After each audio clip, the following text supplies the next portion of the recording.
হানজালার গোসল হয়েছিল তৃতীয় আসমানে জমজমের পানিতে। হযরত হানজালা রাদিয়াল্লাহু তাআলা আনহু তিনি সদ্য বিবাহ করেছেন।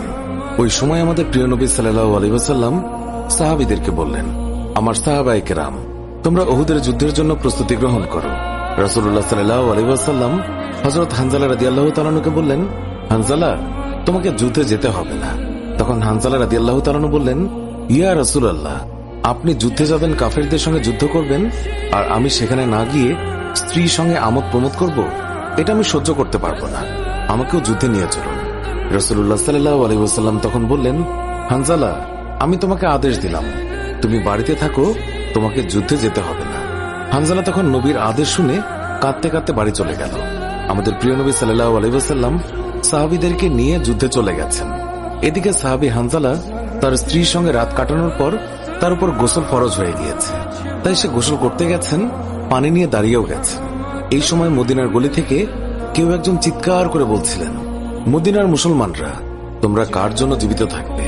তোমাদের প্রিয় নবীকে কাফের মুশরিকরা শহীদ করে দিয়েছে। এই কথা যেই মাত্র হানজালার কানে পৌঁছালো, তখনই তিনি পানির বালতি ফেলে দিয়ে তার স্ত্রীর কাছে গেল এবং তার স্ত্রীকে বলল, হে আমার স্ত্রী, তাড়াতাড়ি আমার তলোয়ারটা দাও।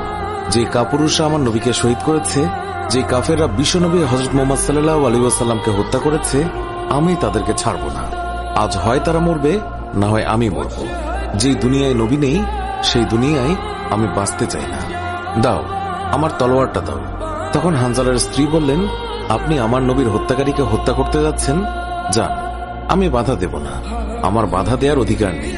তবে আপনি দয়া করে গোসল করে পবিত্র হয়ে যান, কেননা আপনার উপর গোসল ফরজ হয়ে গিয়েছে।